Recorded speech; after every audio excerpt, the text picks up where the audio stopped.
Growing up, there is a phase where Afghan refugees, Syrian refugees, it does not really matter, right? Refugees go through this weird phase of who am I exactly, and what values do I hold, and what culture do I belong to, and it's this identity crisis around the age of 16, 17, sometimes up until they're 30. They don't really know who they are, and it's a very difficult moment for these people because at home, you remember, right? You go downstairs and you hear your mother listening to Sorbonne, or you sit in the car with your dad and your dad starts to play a song by Ahmad Zahir. Or, when you get home, the food is always mantou and qabuli and all of these things. And you hear the names of Mahmoud, Ahmad. And from time to time, your mom calls you a padarnalat and your dad calls you a bache sag. And these are the things that happen, but also the positives, right? Like our Memon Nawazi, how we are good to our guests, for example. These are part of our Afghan culture, right? Our identity. But that identity gets washed out by the outside world because as soon as we set foot outside, it's a completely different world. And sometimes that world is more inviting. It feels more free, Inside, it's like these four walls, but outside, you can be you. And you can have your own identity and you don't have to be in a box. And some become feminists, some become terrorists, some become wokeist, some don't want to have children anymore. And so, all of this bullshit, absolute meaningless bullshit, by the way, right? and and it's a very difficult time again because something within you is trying to pull you to one of these sides. Am I Afghan? Am I Dutch, American, uh, English, whatever? And I will tell you how that is fixed. And I will tell you that personal story. I went through a phase of identity crisis, severe one. To the point where I actually hated everything that had anything to do with Afghanistan and the Afghan culture, and I even was this close to quitting religion altogether and deciding, you know what, I don't care about this anymore. It took me a trip. My mom came to me, Nas, we need to go to Afghanistan because of family, blah, blah, blah. I was like, I don't want to go, Mom. It's not safe. Eventually we did go. We land in Afghanistan. I'm there for a month, and it's fine. It's all okay.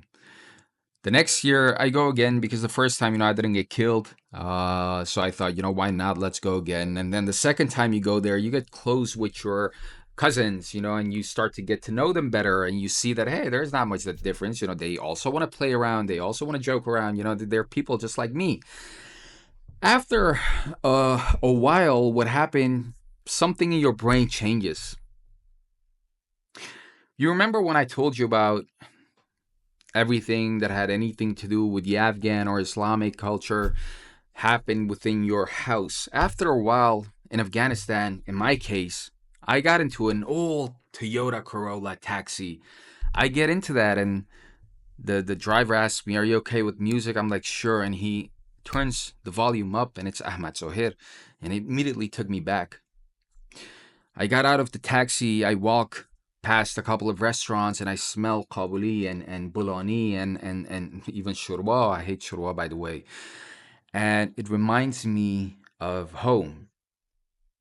You walk and, of course, Afghanistan is a loud country. Kabul is a loud city. You hear some kid calling another one padarnalat or lauda or bache sag or whatever. These things happen, right?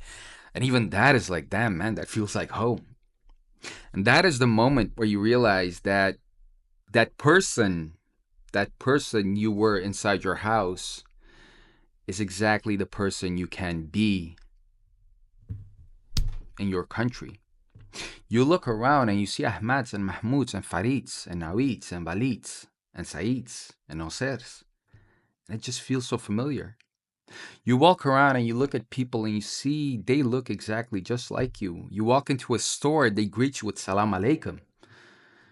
You want to pay, they're like, no, it's fine. You see people eating and they're like, come eat with us. These are things that we grew up, man. Grew up with, These are things that we grew up with. And I think, honestly, that is really what fixed me, because at that point, I thought, I'm not Dutch. Fuck no. I'm not Western. I'm an Afghan. I am an Afghan. This is what I know. This is what makes me feel comfortable. This feels like home. The four walls that made me feel safe and make you feel safe on a day-to-day basis. There is a whole country of that. And that's why I'm not scared to travel to Afghanistan anymore. I'm not scared to take a taxi on my own, walk around on my own, do my things on my own in Afghanistan anymore, vlog in Afghanistan, because I feel safe and I feel comfortable there.